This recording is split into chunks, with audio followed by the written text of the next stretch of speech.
नमस्कार प्रेक्षकांनो, आजच्या भागामध्ये आपण बघूया. इथे प्रिया खूपच जास्त चिडलेली असते. ती म्हणत असते, अस्मिता लवकर इकडे या अस्मिता. तेव्हा पूर्णाजी म्हणते, अगं काय काय झालं तन्वी, एवढी ओरडतेस कशाला? तेव्हा इकडे प्रिया म्हणत असते की हे बघा माझ्या हाताला. तेव्हा इकडे प्रियाने हात धुतल्यानंतर तिच्या हाताची सगळी मेहंदी निघून गेलेली असते. तिच्या हाताला जरासुद्धा मेहंदीचा रंग हा चढलेला नसतो. तेव्हा अस्मिता म्हणत असते, काय गं तन्वी, हे काय, तुझ्या हातावरची मेहंदी कुठे गेली? तेव्हा प्रिया म्हणते, माझ्या हातावरच्या मेहंदीला रंगच चढलेला नाही आहे, साधा पिवळा रंगसुद्धा आलेला नाही आहे.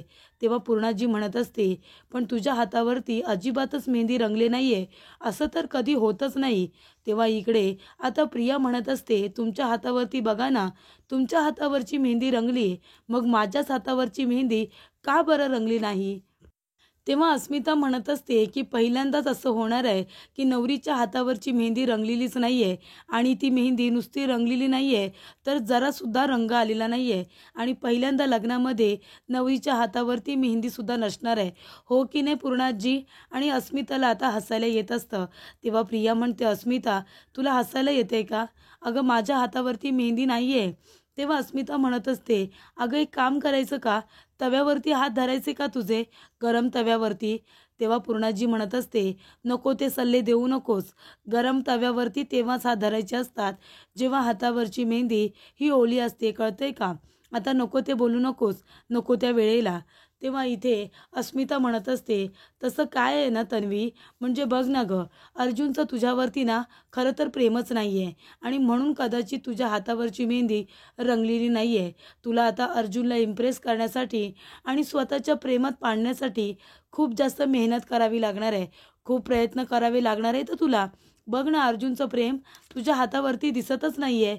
तेव्हा इथे प्रिया म्हणत असते, मला असं वाटतंय त्या मुलीने माझ्या मेहंदीमध्ये काहीतरी मिक्स केलं होतं, म्हणून माझ्या हातावरची मेहंदी रंगलेली नाही आहे. तेव्हा कल्पना म्हणते, अगं पण तन्वी, तसं असतं तर आमच्या हातावरची मेहंदी का रंगली असती, पण तुझ्याच हातावरची मेहंदी रंगलेली नाही आहे. तेव्हा प्रिया म्हणते, त्या मुलीला मी सोडणार नाही. तर इथे रविराज काका विद्याला म्हणतात की छान हातावरती मेहंदी पाडली सगळ्यांच्या, हे घे तुझे पैसे घे. आणि इथे विद्या पैसे घेऊन जात असते. तेवढ्यातच प्रिया तिथे येते आणि म्हणते, ए विद्या थांब, आणि त्या मुलीच्या जोरदार कानाखाली देते. तेव्हा इकडे विद्या म्हणते, काय झालं, काय केलं मी? तेव्हा रविराज काका म्हणतात, तन्वी ही काय वागायची पद्धत आहे? तेव्हा प्रिया म्हणत असते, बाबा हे बघा, माझ्या हातावरती मेहंदी रंगलेलीच नाही आहे. तेव्हा पूर्णाजी म्हणते, अगं म्हणून काय तन्वी, तू त्या मुलीवरती हात उगारशील का? अगं तिची या सगळ्यामध्ये काय चुकी आहे? तुला जशी मेहंदी पाडली आहे तशी दुसऱ्यांच्या सुद्धा हातावरती तिने मेहंदी काढलेलीच आहे ना, पण तुझ्या हातावरती नाही रंगली म्हणून तू काय त्या मुलीला मारशील का? तेव्हा प्रिया म्हणत असते, हे बघ, तू हे सगळं मुद्दामून केलंस ना, माझ्या कोनमध्ये तू काय मिक्स केलं होतंस गं, म्हणून माझ्या हातावरची मेहंदी रंगली नाही आणि बाकीच्यांच्या हातावरची मेहंदी कशी काय रंगली? तेव्हा विद्या म्हणत असते, नाही नाही, मी काही मिक्स केलेलं नाही आहे. जसं तुमच्या हातावरती मेहंदी काढली तशीच बाकीच्यांची सुद्धा काढलेली आहे ना, पण त्यांच्या हातावरची मेहंदी बघा, कल्पनाताई आणि त्याचबरोबर अस्मिताताई यांच्या हातावरची मेहंदी रंगलेली आहे, फक्त तुमच्याच नाही रंगली. कधी कधी काही नवरींच्या हातावरती मेहंदी नाही रंगत, तशी तुमच्यासुद्धा हातावरची नाही रंगली. तेव्हा इकडे विद्या म्हणत असते, माझी काही चुकी नाही आहे. प्रिया म्हणते, त्या सायलीने तुला हे सगळं करायला सांगितले ना, सांग ना, सायलीने मुद्दामून तुला असं सांगितलं ना करायला, माझ्या हातावरची मेहंदी रंगायला नको म्हणून? तेव्हा विद्या म्हणते, नाही नाही, याच्यामध्ये सायलीताईची काहीही चुकी नाही आहे, तिने मला काहीही सांगितलेलं नाही आहे. तेव्हा इकडे आता प्रिया विद्याला हाताला धरते आणि तिला जोरात खेचून तिथून घरातून बाहेर काढते आणि तिच्या हातातून पैसेसुद्धा हिसकावून घेते आणि म्हणते, तुला 1 रुपयासुद्धा मिळणार नाही आहे, कळलं का? कारण माझ्या हातावरची मेहंदी रंगलेली नाही आहे, तुला 1 रुपयासुद्धा नाही मिळणार. रविराज काका म्हणतात की तन्वी असं नाही करायचं, तो तिच्या हक्काचा मोबदला आहे, तिने कष्ट करून ते पैसे मिळवलेत, ते पैसे तिच्या हातातून तू घेऊ नाही शकत, तिला तिचा मोबदला देऊन टाक. प्रिया म्हणते, नाही बाबा, माझ्या हातावरची मेहंदी नाही रंगली ना, तिला एक दमडीसुद्धा मिळणार नाही. तेव्हा कल्पना म्हणते, नाही, असं नाही करायचं तन्वी, ते पैसे इकडे दे बरं. आणि ते पैसे घेऊन कल्पना आता विद्याच्या हातामध्ये देते. तेव्हा इकडे प्रिया तिला हाताला धरून तिथून हिसकून आता हकलून देते आणि तिला खाली पाडते सुद्धा. जमिनीवरती तिला पाडल्यानंतर इथे विद्याचा प्रियाने खूपच जास्त अपमान केलेला असतो. तेव्हा कल्पना म्हणते, तन्वी अगं असं कोणी वागतं का? रविराज काका म्हणतात, हे बघ, सगळ्यांच्या समोर उगीच तमाशा करू नकोस. या सगळ्यांच्या समोर मला तुझ्यावरती हात उगारायला लावू देऊ नकोस. घरी तमाशे करायचीस ते काही कमी होते का? म्हणून आता सासरच्या लोकांसमोर सुद्धा तमाशे करतेस. तुझ्या हातावरती मेहंदी रंगली नाही म्हणून त्या मुलीवरती हात उगारशील तू? तेव्हा कल्पना म्हणते, विद्या जा तू बाळा, घरी जा. तेव्हा इथे पूर्णाजी म्हणत असते की बघितलंस ना तू कल्पना, आता तन्वीला तिच्या रागावरती कंट्रोल करायलाच हवा. आधी हाताताईपणा करायची तो ठीक होता, पण आता तिचं लग्न होणार आहे. एवढा रागराग करणं, एवढा एखाद्याचा तिरस्कार करणं हे चुकीचं आहे. तेव्हा इकडे आता कल्पना म्हणत असते की पूर्णाई, तुम्हाला माहिती आहे ना, तन्वीच्या हातावरची मेहंदी नाही रंगली आहे म्हणून तिला वाईट वाटले आणि म्हणून तिने रागाच्या भरामध्ये विद्यावरती हात उगारला, बाकी काही नाही. लग्न झाल्यानंतर ती बरोबर शांत होईल असं कल्पना म्हणते. तर इथे विद्या घरी आल्यानंतर सायलीला गालावरती मारलेलं दाखवते. तेव्हा इथे सायली म्हणत असते, कुसुमताई अगं हे बघ, हे हैवानासारखं वागणं असतं का? किती जोरात मारले तिला. तेव्हा इकडे विद्या म्हणत असते, आणि मला तिने हकलून सुद्धा दिलं, जमिनीवरती पाडलं मला आणि माझ्या हातातून पैसे सुद्धा काढून घेतले सायलीताई. तेव्हा सायली म्हणत असते की ही प्रिया आहे ना, खूपच जास्त खालच्या पातीला जाऊन वागायला लागली. तेव्हा इकडे किती जोरात मारले विद्याला. आता तिला धडा शिकवायलाच हवा. कुसुमताई, काही झालं ना तरी सुद्धा प्रियाला तिच्या भाषेमध्ये उत्तर द्यायलाच हवं. आता तिला वरचढ ठरू द्यायचं नाही असं सायली म्हणते. त्याचबरोबर इथे अर्जुन विचार करत बसलेला असतो. तो म्हणतो की सायली, या हातावरती सायली फक्त तुझं नाव असणार आहे. या हातावरती जर मेहंदी काढेन तर तुझ्याच नावाची काढेन, नाहीतर नाही काढणार. आणि मी शेवटपर्यंत तुझ्यावरतीच प्रेम करेन, अगदी मरेपर्यंत, असं अर्जुन म्हणत असतो. आणि सायलीबरोबर घालवलेले प्रत्येक क्षण त्याला आता आठवत असतात. म्हणजे इथे अर्जुनने सगळ्या लोकांसमोर तिला प्रपोज केलेलं असतं, तर इथे सायलीने सुद्धा संपूर्ण चाळकऱ्यांसमोर इथे अर्जुनला प्रपोज केलेलं असतं. त्यानंतरला अर्जुन आणि सायलीने दोघांनी एकमेकांबरोबर सुख दुःख शेअर केलेलं असतं. हे सगळं आता अर्जुनला आठवतं. त्याचबरोबर इथे आता सायली रात्रीच्या वेळेला अर्जुनला भेटायला आलेली असते. ती सुभेदारांच्या आता घराच्या बाहेर गेटजवळ आलेली असते. तेव्हा इथे सायली आपलं घर बघून खूपच जास्त इमोशनल होते. ती गेटमधून आता गार्डनमध्ये येते आणि तेव्हा त्या घरामध्ये जेव्हा तिने पहिल्यांदा प्रवेश केलेला असतो, अर्जुन बरोबर तिचा गृहप्रवेश झालेला असतो, तेव्हा अर्जुनने तिचं औक्षण करून तिला घरामध्ये घेतलेलं असतं. हे सगळे क्षण तिला आठवत असतात. अर्जुनने अगदी लग्न झाल्या दिवसापासून सायलीची साथ दिलेली असते. कधीही तिच्यावरती त्याने संशय घेतलेला नसतो, आवाज चढवलेला नसतो, ना घरातल्यांसमोर तिला कधी तो वाईट साईड बोललेला असतो. प्रत्येक वेळेला सुख दुःखामध्ये अर्जुनने नवऱ्याचं कर्तव्य पूर्ण केलेलं असतं.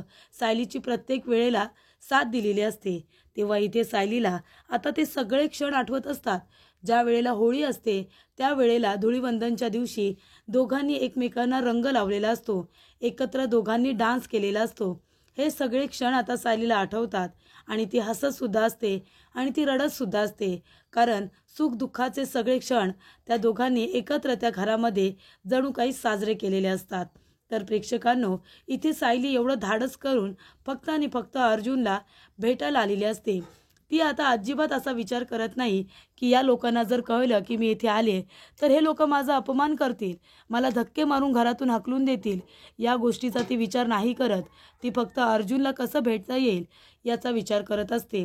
अर्जुनची आणि तिची लग्नाची ॲनिव्हर्सरी जेव्हा सगळेजण सेलिब्रेट करतात तेव्हा 12 वाजता केक कापला जातो आणि तेव्हा इथे सायलीला खूप जास्त आनंद झालेला असतो, कारण तो केक जो कट केलेला असतो तो तिने मनापासून केलेला असतो. कारण तेव्हा तिने अर्जुनवरती प्रेम करायला सुरुवात तर केलेलीच असते आणि मनापासून नवरासुद्धा स्वीकारलेलं असतं.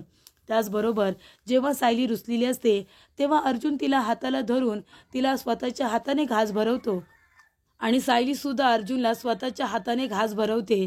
तर इथे सगळ्यांनी एकत्र येऊन साजरा केलेला इथे त्यांचा जो काही सणासारखा जो दिवस असतो, जो एकत्र येऊन सगळ्यांनी साजरा केलेला असतो, त्यांच्या ॲनिव्हर्सरीचा दिवस. आणि त्याच्यामुळे इथे सगळ्यांना खूप जास्त आनंद झालेला असतो की सायली त्या घरची सून असते. त्यामुळे इथे सगळेजण आनंदात असतात. पण ज्या वेळेला कळतं की यांचं कॉन्ट्रॅक्ट मॅरेज आहे, तेव्हा कल्पनाने, जी सायलीवरती सगळ्यात जास्त प्रेम करत असते, तिने सायलीला हाताला धरून घरातून हकलून दिलेलं असतं. त्याचबरोबर प्रेक्षकांनो, जेव्हा सायली दारापाशी जाऊन उभी राहते, तेव्हा तिला चाहूल लागते की इथे प्रिया नाहीतर कुणीतरी घराच्या बाहेर येण्याचा प्रयत्न करत आहे. तेव्हा लगेचच सायली तिथून बाजूला होते आणि गेट उघडून प्रिया बाहेर येते. तेव्हा इथे प्रिया म्हणत असते की मला माहिती आहे सायली, हे सगळं तुझ्यामुळे झालंय. माझ्या हातावरची मेहंदी रंगले नाहीये ना, सगळ्याचा बदला तुझ्याकडून घेणार. फक्त माझं लग्न एकदा अर्जुन बरोबर होऊ दे. त्याचबरोबर प्रेक्षकांनो, इकडे आता सायली मागच्या बाजूला आलेली असते. ज्या ठिकाणी डेकोरेशनचं सामान ठेवलेलं असतं, त्या ठिकाणी जेव्हा सायली येते लपून बसण्यासाठी, तेव्हा तिच्या हाताला एक शिडी लागते, लाकडी शिडी, जी डेकोरेशनवाल्यांनी तिथे कामासाठी आणून ठेवलेली असते. तेव्हा सायली त्याच्यावरती जे काही सामान ठेवलेलं असतं ते बाजूला करते आणि ती शिडी आता अर्जुनच्या रूमच्या बाहेर जी खिडकी असते त्या ठिकाणी तिने ती उभी केलेली असते आणि त्याच्यावरून चढत ती आता अर्जुनच्या रूमच्या खिडकीजवळ जाऊन उभी राहते. तेव्हा इथे सायली आता खिडकीला घट्ट पकडते आणि ती अर्जुनला हाक मारत असते. सायली म्हणत असते, अर्जुन सर, अहो इकडे बघा ना, तुमची सायली आली सायली. अर्जुन मात्र शांतपणे बसलेला असतो. तो मागे वळून तिच्याकडे बघत सुद्धा नाही. सायली म्हणत असते, अहो असं काय करताय, मागे वळून बघा ना, तुमची सायली तुम्हाला भेटायला आली आहे. आणि अर्जुन सर, अजिबात काळजी करू नका. मला माहिती आहे तुम्हाला तन्वीबरोबर म्हणजे त्या प्रियाबरोबर लग्न करायचं नाही आहे आणि तुमचं लग्न तिच्याबरोबर होणारसुद्धा नाही. कारण लग्न तर आपल्या दोघांचं झालं आहे ना.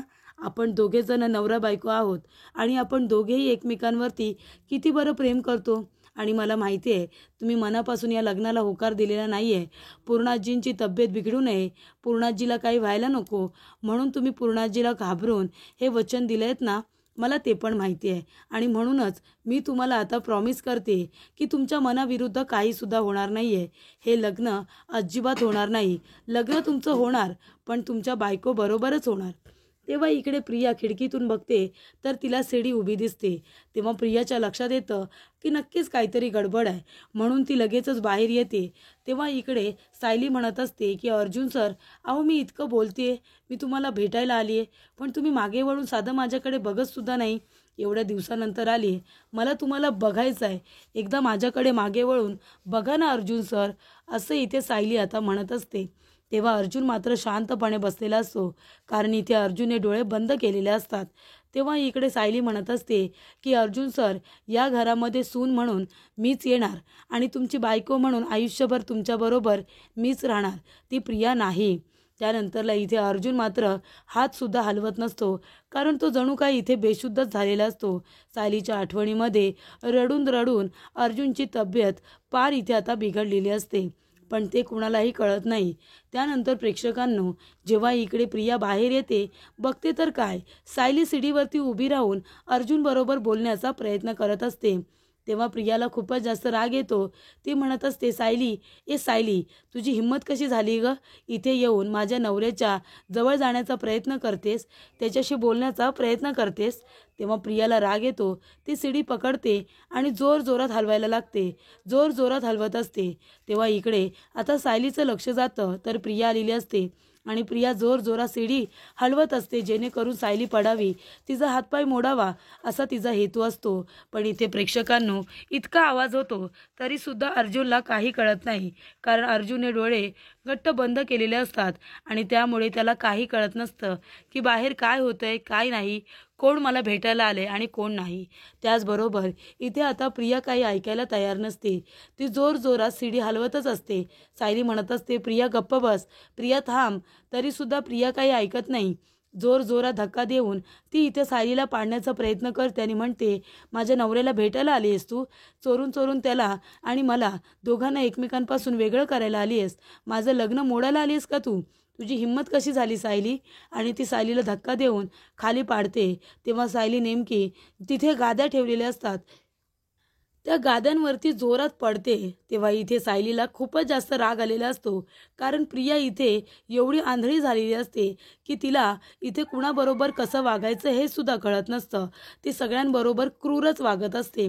जशी ती चैतन्यबरोबर क्रूर वागते, त्याला घरातून हकलून देते, त्याचबरोबर विद्याच्या थोबाडीत देते. जी मुलगी मेहंदी काढायला आलेली असते तिच्यासुद्धा ती थोबाडीत देते.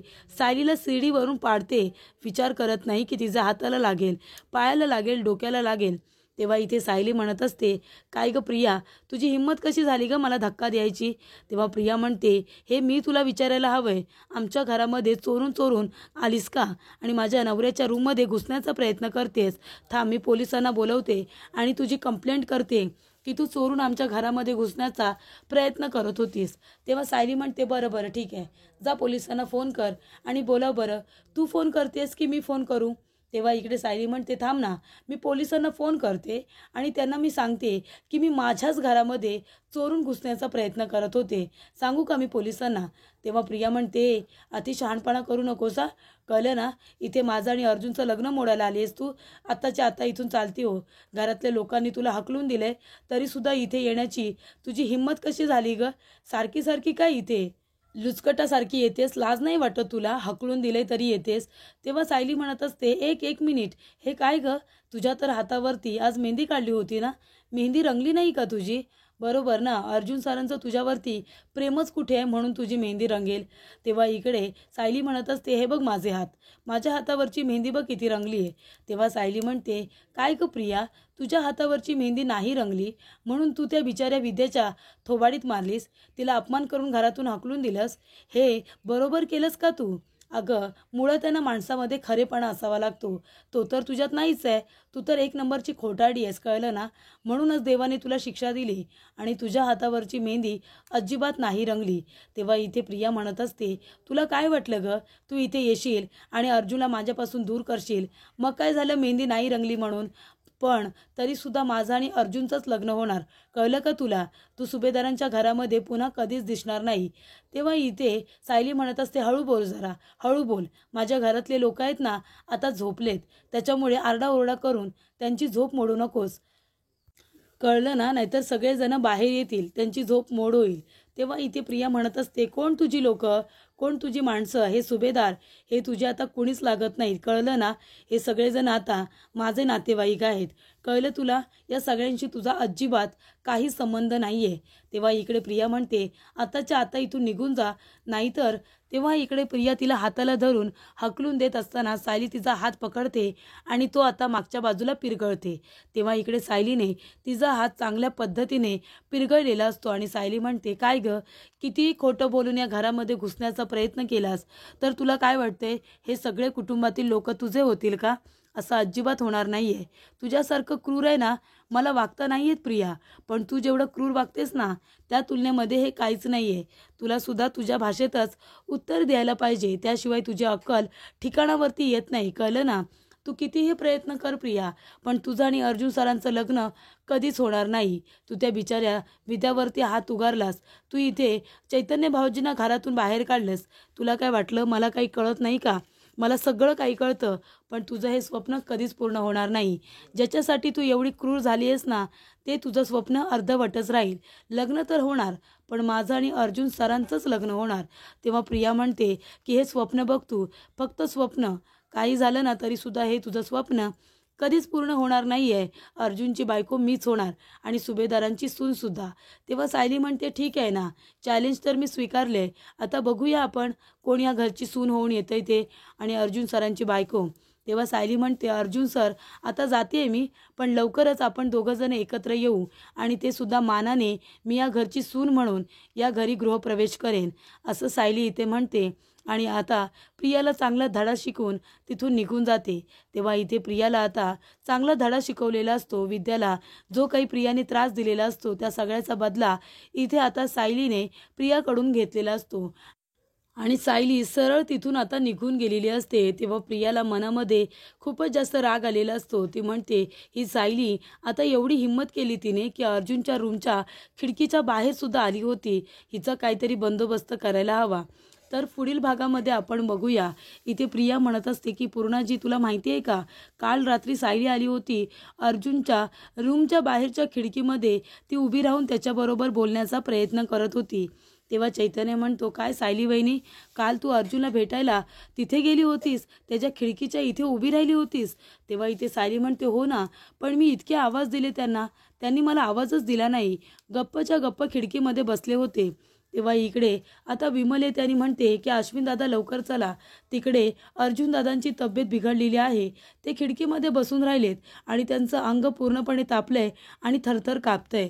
तेव्हा इथे संपूर्ण सुभेदार खूपच जास्त आता घाबरलेले असतात.